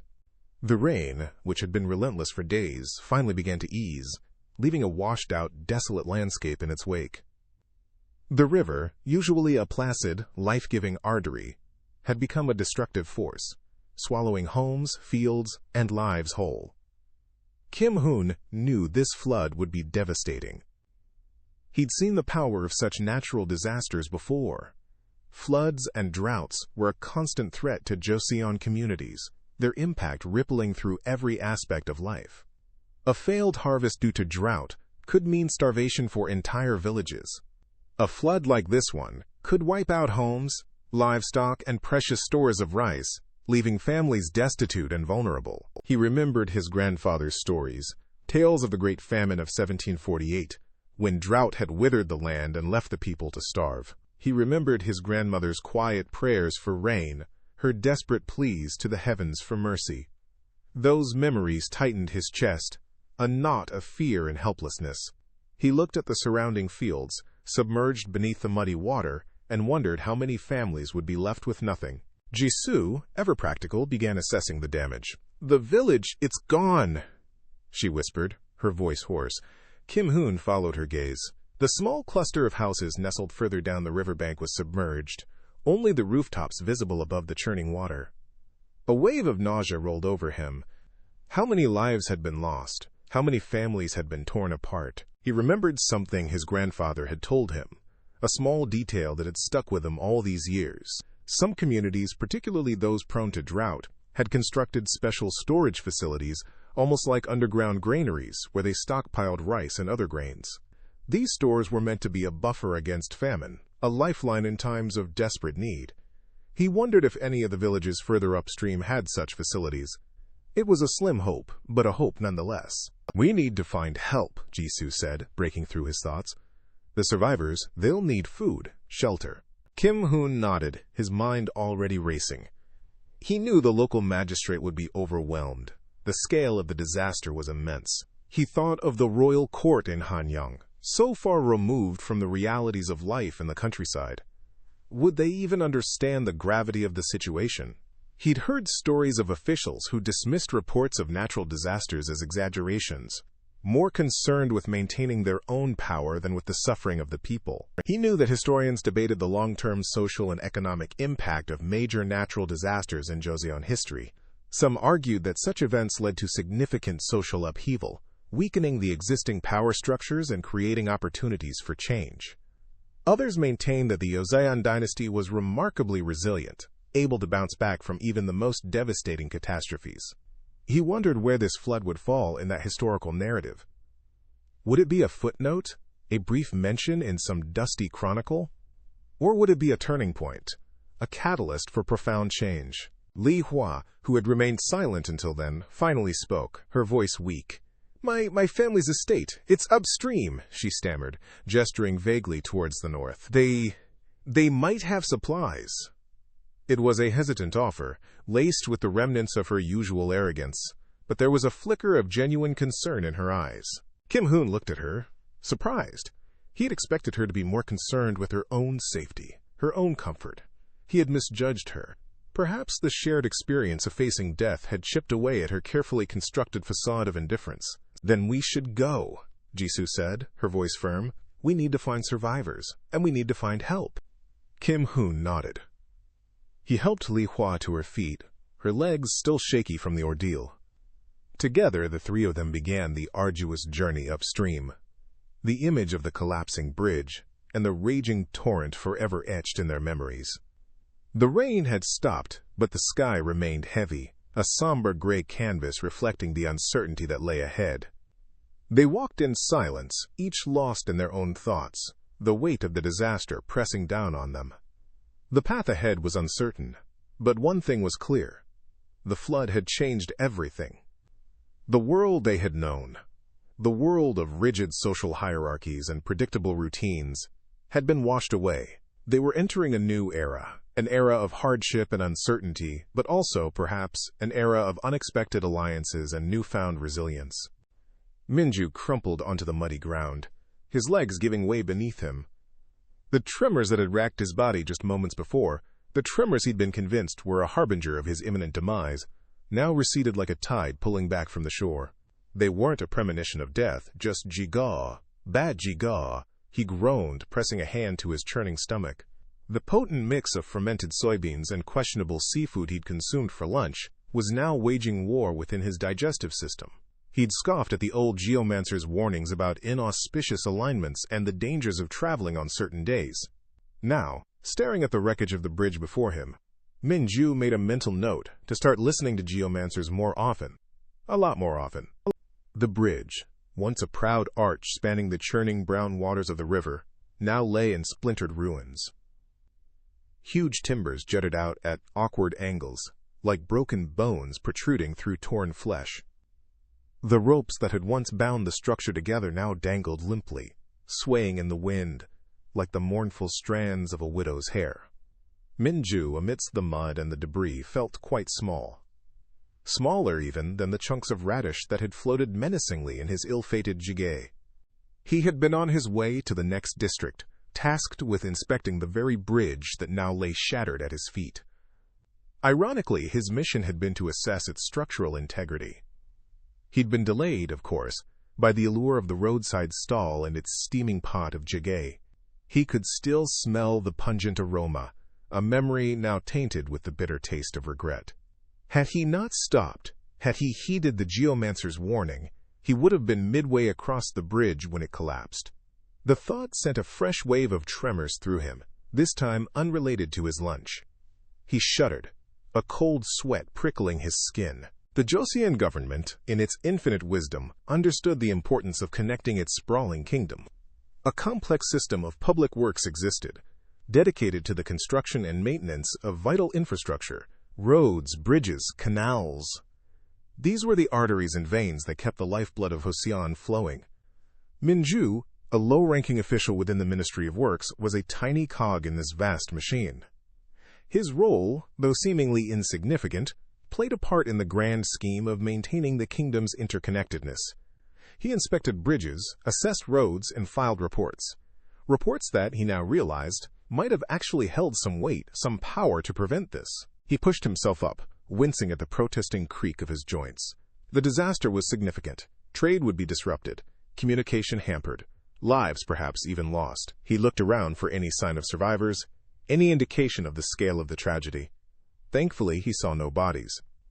Just the broken remnants of the bridge and the swirling muddy water. He knew that some officials within the Joseon bureaucracy were specifically tasked with overseeing disaster relief efforts. They were the ones who would coordinate the rebuilding, the distribution of aid, the long process of recovery. He needed to get word to them. And fast. He started picking his way through the debris. his mind already racing with the logistics of reporting the incident, the complexities of the bureaucratic process. He thought back to the debates he'd overheard among the scholars at the local academy. Endless arguments about the effectiveness of government policies, the adequacy of disaster preparedness, the perennial question of whether the state was truly doing enough to protect its people. Historians, even now, centuries later, would continue to pore over the records, debating the efficacy of Joseon's policies in promoting public safety. Some would argue that the system, though imperfect, was a remarkable feat of organization for its time. Others would point to instances like this, to the collapsed bridges and flooded villages, as evidence of the government's failings. Minju, standing amidst the wreckage, felt caught in the middle of this very debate. He had seen firsthand the efforts of the government, the meticulous record-keeping, the allocation of resources, but he also saw the reality on the ground, the undeniable evidence of a system strained, sometimes to its breaking point. The bridge, he knew, was old. He'd noted the wear and tear in his previous inspections. He'd filed the reports. Had they been read? Had they been acted upon? These questions gnawed at him, a dull ache echoing the discomfort in his stomach. He scrambled up the muddy bank, finally reaching solid ground. He looked back at the ruined bridge, a symbol of both the Joseon government's ambitions and its limitations. He knew his role in this tragedy was small, a minor player in a larger drama. Yet the weight of the moment pressed down on him, heavy and inescapable. He took a deep breath, the cool air, a welcome relief after the stench of mud and decay. He had a job to do. He had to report the collapse, to set the wheels of bureaucracy in motion. He had to contribute in whatever small way he could to the long and arduous process of rebuilding. And perhaps, just perhaps, he could even suggest they consult a geomancer before undertaking any future bridge construction. He might even offer to pay for it himself. The rain, once a furious torrent, had softened to a whisper. It kissed the shattered remnants of the bridge, a mournful melody against the stone. Steam curled from my cup, the warmth seeping into my chilled hands. Across the low table, Li Hua and Minju sat in quiet contemplation, their faces etched with the day's events. We sipped our tea, the silence broken only by the gentle patter of the rain. The geomancer's words echoed in my mind. The crack is a warning, a sign of imbalance. I looked at the curve of my teacup, the smooth line of its rim. Suddenly, the bridge, now a ruin, superimposed itself over that simple curve. Was the curve of my pots, the arch of a kiln's dome, any different from the elegant span of the bridge? Each was a testament to the delicate balance we strive for, an attempt to impose order on the chaos of nature, an attempt, I now realized, that could be so easily shattered. Li Hua sighed, a soft sound like the rustling of leaves. I still cannot believe it, she murmured, her gaze fixed on the rain-streaked window. The bridge, it was always so strong, yet vulnerable, Minju added, her voice barely a whisper. Like everything. Her words struck a chord within me. We, like the bridge, strived for strength, for permanence. We built our lives, our homes, our art, on the belief in stability. But the crack, the sudden collapse, served as a stark reminder of the precariousness of that belief. I thought of the graceful sweep of the roofs of the village houses, the gentle curves of the temple eaves, mirroring the contours of the surrounding hills. Joseon architecture, I knew, always sought this harmony with the natural world. It was a philosophy ingrained in our very being, a desire to live in concert with the rhythms of nature, not in opposition to them. Our art, too, reflected this principle. The flowing lines of a painting, the delicate balance of a celadon vase, all echoed the forms of mountains, rivers, trees. Do you remember Master O's lessons on landscape painting? I asked, breaking the silence. Li Hua nodded.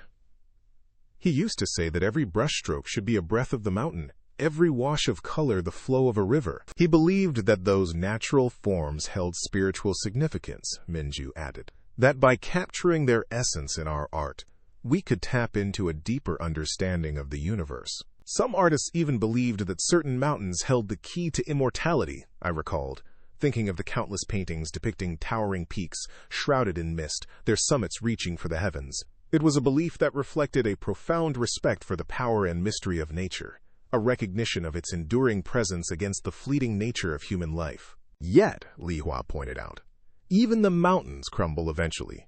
Even the rivers change their course. Her words brought me back to the geomancer's warning. Had the bridge's collapse been merely a structural failure, a consequence of age and neglect? Or was it, as he suggested, a deeper imbalance, a disruption of the natural order? The historians I knew still debated the degree to which Joseon art reflected Confucian ideals of harmony and balance. Some argued that it was a primary concern, a guiding principle that shaped every brushstroke, every curve of clay. Others maintained that such interpretations were overly simplistic, that they overlooked the complex interplay of social, political, and personal influences that shaped artistic expression. I ran my fingers over the rim of my teacup again, feeling the smooth curve against my skin. Perhaps the truth lay somewhere in between. Perhaps the pursuit of harmony and balance was not a rigid adherence to a set of prescribed rules, but rather a constant negotiation, a continuous dialogue between the artist and the world around them. A striving for equilibrium in a world that was inherently unstable. The rain had almost stopped now, leaving a glistening sheen on the shattered stone. The air felt cleaner, washed anew. As we sat there, the silence no longer felt heavy with grief, but rather pregnant with a sense of possibility. The bridge was gone, a testament to the unpredictable forces of nature. But the river still flowed, the mountains still stood. And we, the survivors, were left to rebuild, to recreate, to find a new balance in the altered landscape. The geomancer's words, though unsettling, had also sparked a new understanding within me. The crack in the bridge, the collapse, was not simply a tragedy. It was a lesson. A reminder that true strength lay not in resisting change, but in adapting to it. In finding a new harmony, a new balance, in the face of disruption. And perhaps, I thought, as I looked at the curve of my teacup, that was the true essence of art. Not to create something permanent, but to capture the fleeting beauty of a world in constant flux. To find meaning, not in the static, but in the flow. I looked at Kim Hoon, really looked at him. Not the fleeting glances I usually stole, pretending to admire the pottery he shaped with such practiced ease. No, this was different. The afternoon sun caught the dust motes dancing in the air around him, illuminating the fine lines etched around his eyes, the slight curve of his smile as he coaxed a lump of clay into a graceful curve. His hands, calloused and strong, moved with a mesmerizing rhythm, a silent language spoken between him and the earth. They were the hands of a craftsman, an artist. Hands that spoke of honest labor, of dedication to a craft. Hands that, I suddenly realized, I found incredibly appealing. My own hands, smooth and unblemished, felt strangely useless in comparison. I was accustomed to holding fans and embroidery needles, not the raw, yielding substance of the earth. My days were filled with the delicate rituals of my station, the endless cycle of tea ceremonies and poetry readings, all designed to cultivate refinement and grace. Yet watching Kim Hoon, I felt a pang of something. Envy, perhaps? Or maybe a yearning for something more, something tangible, something beyond the gilded cage of my privileged life. He looked up then, catching my gaze, and a faint blush crept up his neck. He wiped his brow with the back of his hand, leaving a smudge of clay across his forehead. And that's when it hit me. He was kinda cute when he was covered in mud. Utterly, ridiculously cute. The thought, so unexpected and so utterly inappropriate, made my own cheeks flush hot. I quickly averted my gaze, pretending to examine a half-finished vase. My heart hammered against my ribs, a frantic rhythm against the quiet hum of the pottery wheel. What was happening to me? Kim Hoon was a potter, a commoner. Our worlds were as different as the fine porcelain teacups I sipped from, and the rough, earthenware bowls he crafted. My family, with their emphasis on lineage and social standing, would be horrified. Respect for elders and those in authority was the cornerstone of Joseon society, and a union with someone of Kim Hoon's station would be seen as a blatant disregard for that principle. A shameful transgression. But then I remembered the stories Halmione, my grandmother, used to tell me. Whispers of mountain spirits and benevolent household gods, tales that existed alongside the more formal doctrines of Confucianism and Buddhism. She would leave offerings of rice and wine at the base of an ancient oak tree in our courtyard, murmuring prayers for good fortune and protection. These folk beliefs, practiced quietly alongside the more accepted religions, spoke of a different kind of spirituality, one that felt closer to the earth, closer to the rhythm of life that pulsed through Kim Hoon's hands as he shaped the clay. And there was that other nagging question, the one whispered among scholars and debated in hushed tones. Just how rigid was Joseon's social structure? Historians still argue whether there was any real possibility of fluidity, of upward mobility.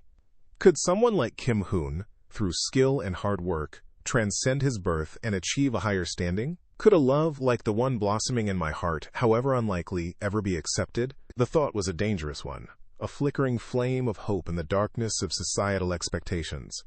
Yet watching Kim Hoon, I couldn't help but wonder. He possessed a quiet strength, a dignity that had nothing to do with the silks and parasols that defined my world. He was kind, compassionate, and undeniably talented. True nobility, I realized, wasn't measured in wealth or lineage, but in the courage of one's convictions and the kindness in one's heart. I stole another glance at him. He was focused on his work, oblivious to my inner turmoil. The setting sun cast long shadows across the courtyard, bathing him in a warm, golden light. He looked up again, and this time his smile was directed at me. A genuine, unguarded smile that made my breath catch in my throat. He gestured towards a small, perfectly formed bowl he had just finished. "For you, Lady Li Hua," he said, his voice a low murmur. "A token of appreciation." I hesitated, my hand hovering over the offered gift. Accepting it would be a transgression, a small act of rebellion against the invisible walls that separated our worlds. Yet, the warmth in his eyes, the sincerity in his voice, made it impossible to refuse. My fingers brushed against his as I took the bowl. The contact, brief and fleeting, sent a shiver down my spine. The clay, still warm from his touch, felt alive in my hands. It was a simple object, yet it held a weight far beyond its physical form. It held the promise of something more, something different, something possible. I looked at Kim Hoon, the potter, the commoner, the man who was slowly reshaping my understanding of the world. And in that moment, I knew. This was just the beginning. The spicy sting of the jjajangmyeon, a memory now, faded against the warm comfort of shared experience, settling in my belly, like the gentle heat of the tea I sipped. Across from me sat Kim Hoon, his calloused hands cradling the warm ceramic cup, as if it were a precious piece of his own creation. Beside him, Li Hua, the elegance of her silk hanbok, a stark contrast to the potter's simple ramie clothes. Yet the shared experience of the storm, the terror of the collapsing bridge, had woven a delicate thread between them, a connection that resonated with an unexpected harmony. I smiled inwardly. Perhaps that geomancer, with his warnings of impending doom, deserved a promotion after all. His pronouncements, while dramatic, had undeniably forged this unlikely bond. The flickering lamplight danced across their faces, illuminating the quiet understanding that had blossomed in the aftermath of the storm. It struck me then how fragile yet resilient the human spirit could be, how easily disaster could strike, and yet how readily people found connection and solace in shared adversity. It was a testament to the enduring strength of our community, a quality that had allowed Joseon to flourish despite periods of hardship. Kim Hoon cleared his throat, breaking the comfortable silence. "It's strange," he mused, "to think that something so destructive could also bring people together." Li Hua nodded, her gaze drifting towards the window, where the moon hung like a pearl in the inky sky. "Indeed, it makes one appreciate the preciousness of life and the importance of connection." I placed my cup down, the soft clink a counterpoint to the chirping crickets outside. "Our Joseon dynasty," I began, feeling a surge of pride, "has always been a place of great resilience. Even amidst challenges, we have seen incredible achievements in art, literature, and thought." My mind wandered to the vibrant marketplaces of Hanyang, overflowing with the fruits of Joseon's ingenuity, from intricate celadon pottery to meticulously crafted wooden furniture. The storm might have ravaged the bridge, but it couldn't touch the creative spirit that pulsed through our land. "You speak truly, Minju," Li Hua agreed. "My father, a scholar at the Royal Library, often speaks of the new advancements in writing and printing. He says it's an era of unprecedented learning." She leaned forward, her eyes sparkling with intellectual curiosity. "Did you know that some scholars are developing entirely new systems for writing our language?" Imagine the possibilities. Knowledge will become more accessible to everyone, not just the elite. Kim Hoon, a man of practical skills, raised an eyebrow. New writing systems? Sounds complicated. Will they still be able to capture the nuances of our language, the poetry of our hanja? Li Hua smiled. That, I believe, is the heart of the debate. Many scholars believe that these new systems, while efficient, might sacrifice some of the beauty and depth of our traditional writing. The debate about writing mirrored larger discussions within Joseon society. It was a time of intellectual ferment, a vibrant clash of ideas and philosophies. It's fascinating, I mused, stirring my tea, how different schools of thought are shaping our culture. The influence of Confucianism is undeniable, with its emphasis on order and social harmony. Yet, the enduring presence of Buddhism, with its focus on compassion and enlightenment, continues to resonate deeply within our communities. And don't forget the shamans and the folk beliefs, Kim Hoon added, a playful glint in his eye. They may not have the scholarly backing of the Confucianists or Buddhists, but their connection to the spirits of nature holds a powerful sway over many people, especially in the countryside. He chuckled, recalling the geomancer's pronouncements. Perhaps we shouldn't dismiss their wisdom so easily. I smiled, acknowledging the truth in his words. The interplay of these different belief systems created a rich tapestry of spiritual and philosophical thought, a dynamic tension that constantly shaped and reshaped Joseon's cultural landscape. Some scholars argue that it's the very confluence of these different influences that makes our culture so unique, I observed. It's a constant conversation, a dynamic interplay between tradition and innovation. Li Hua nodded thoughtfully. My father often debates with his colleagues about the relative influence of these different schools of thought. Some believe that Confucianism is the bedrock of our society, while others argue that Buddhism plays a more significant role in shaping our values and worldview. It's a debate that will likely continue for generations. And perhaps that's a good thing, Kim Hoon interjected. A society that questions its own foundations is a society that is constantly evolving, constantly striving to understand itself better.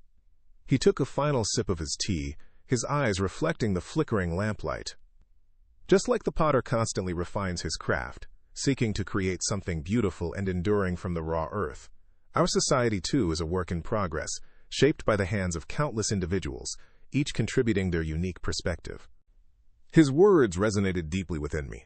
The storm, the collapsing bridge, the unexpected connection between a potter and a noblewoman. These were all threads in the larger tapestry of Joseon, a tapestry woven with complexity, resilience, and an enduring spirit of innovation. It was a society in constant flux, a dynamic interplay of tradition and change, of conflicting ideologies and shared experiences. And as I sat there, sharing this quiet moment with Kim Hoon and Li Hua, I felt a profound sense of belonging, a deep appreciation for the intricate and ever-evolving world we inhabited. The future of Joseon, like the delicate balance between Confucianism and Buddhism, like the unexpected friendship forged in the aftermath of a storm, was a story still being written, a story filled with both challenges and possibilities. The dust settled, a fine grit coating my tongue. My own aching limbs felt strangely familiar, a stark contrast to the ethereal lightness of the mountain spirit.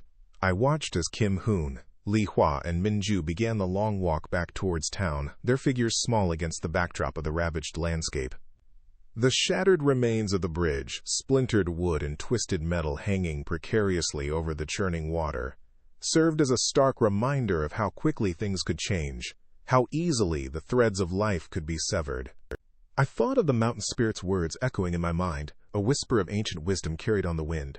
It hadn't been about preventing the fall, she'd implied, but about what happened after, about the hands that reached out, the strength found in community, the unwavering belief in the possibility of a new beginning, and maybe, just maybe, about listening to the geomancer next time. He'd been right after all. The bridge was unstable, a danger waiting to happen. I'd dismissed him as a superstitious old man, clinging to outdated traditions. Now, staring at the wreckage, I realized the wisdom in those traditions, the deep connection to the land and its rhythms that I, in my modern arrogance, had overlooked. Kim Hoon, despite his limp, walked with a newfound determination, his arm around Li Hua, who leaned against him for support. Minju trailed behind, occasionally stooping to pick up small, colorful wildflowers that had miraculously survived the devastation. They were a picture of resilience, their slow, steady progress a testament to the human spirit's enduring capacity to persevere. It was a quality deeply ingrained in the fabric of Joseon society. Resilience, perseverance, the ability to weather the storms of life. These were not merely admired traits, but essential survival skills. The Joseon dynasty, spanning over 5 centuries, had witnessed its fair share of adversity, invasions, famines, political turmoil, and the relentless cycle of natural disasters. Floods, droughts, earthquakes. They were a recurring motif in the historical narrative, testing the limits of human endurance. This constant threat shaped the cultural landscape, fostering a deep respect for the power of nature and a pragmatic approach to survival. Ingenuity and adaptability were key.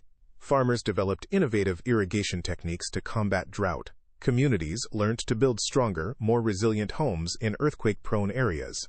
And in some regions, particularly those bordering volatile territories or frequently subjected to natural disasters, people constructed special shelters designed to protect them during times of crisis. These shelters, often built into the sides of mountains or deep within the earth, offered a refuge from the elements and a sense of security in a world often characterized by uncertainty. They understood, perhaps better than we do today, the precariousness of existence, the delicate balance between humanity and the natural world. They knew that survival often depended not on individual strength, but on collective action, on the willingness to support one another in times of need. The image of those shelters, hidden havens of hope amidst chaos, resonated deeply with me as I watched the 3 figures slowly making their way back to their lives. The bridge was gone, a symbol of connections severed, but the bonds between them remained, stronger perhaps, forged in the crucible of shared experience. The role of these natural disasters in shaping the trajectory of the Joseon dynasty is a subject of ongoing debate among historians. Some scholars argue that natural calamities played a significant role in triggering social and political upheaval. A devastating flood, for instance, could lead to widespread famine, economic instability, and popular discontent, potentially fueling rebellion or weakening the government's grip on power. Others maintain that while natural disasters undoubtedly caused hardship and suffering, their impact on the overall political landscape was limited, overshadowed by other factors, such as factionalism, foreign relations, and internal power struggles. The truth, as is often the case with historical analysis, likely lies somewhere in between. While it may be difficult to definitively quantify the precise impact of natural disasters on Joseon society, their presence in the historical record is undeniable. They served as a constant reminder of the fragility of human endeavors, the ever-present threat of disruption and change. They tested the resilience of the people, the strength of their communities, and the capacity of the government to respond effectively to crisis.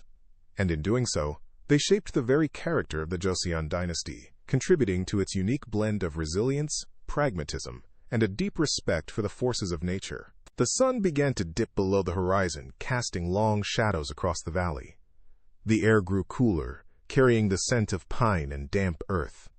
I continued to watch as Kim Hoon, Lee Hwa, and Min Ju disappeared into the distance, their journey back to town a metaphor for the long road to recovery that lay ahead. The collapsed bridge was not the end of their story, but a turning point, a reminder of the precariousness of life, the enduring power of human connection, and the importance of learning from the past.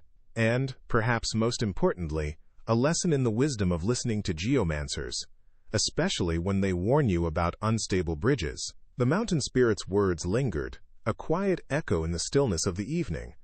It's not about avoiding the fall, but about the hands that reach out to pull you back up. The rain had finally stopped. Not a single drop dared to fall from the heavens now.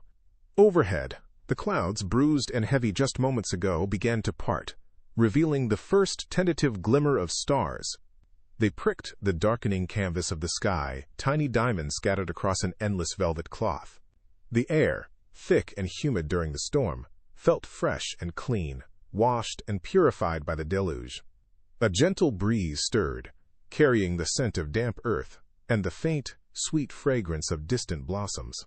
Ahead, the shattered remnants of the bridge, once a symbol of connection, now stood like silent sentinels, their jagged silhouettes etched against the twilight sky, watching over the quiet town. I walked home, each footstep a quiet echo in the stillness. The storm had passed, leaving behind a sense of peace that settled over me like a warm blanket. No actual blankets were harmed in the making of this. Well, in the experiencing of this moment. The world felt renewed, reborn. The turbulent emotions of the day, the fear, and the uncertainty had been washed away with the rain, replaced by a quiet sense of hope. I looked up at the stars, becoming brighter now as the last vestiges of daylight faded. They had always fascinated me.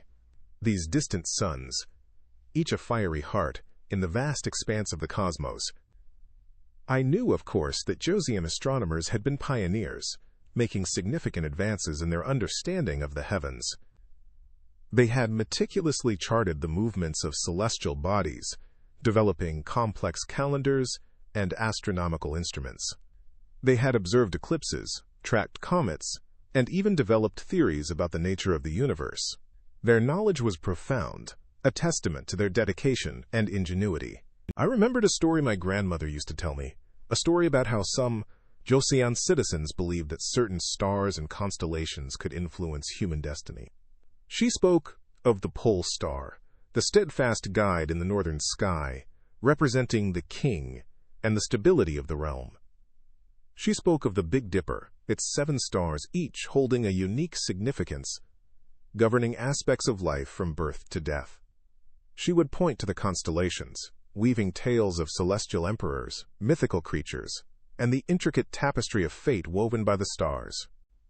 These stories, dismissed by some as mere superstition, always held a certain allure for me. They represented a different way of seeing the world, a way of connecting the human experience to the grand cosmic drama unfolding above. They spoke to a deep-seated human desire to find meaning and purpose in the vastness of the universe. Of course, the precise nature of Joseon astronomy and the extent to which these beliefs influenced their scientific endeavors is still a subject of debate amongst historians. They argue, sometimes fiercely, about the degree to which Joseon astronomy incorporated indigenous Korean knowledge systems and practices. Some scholars emphasize the influence of Chinese astronomical traditions, pointing to the adoption of Chinese calendars and astronomical instruments. Others argue that Joseon astronomers developed their own unique approaches, integrating local observations and interpretations into their understanding of the cosmos. The debate is complex, involving the interpretation of historical texts, the analysis of astronomical instruments, and the consideration of the broader cultural and intellectual context of Joseon society.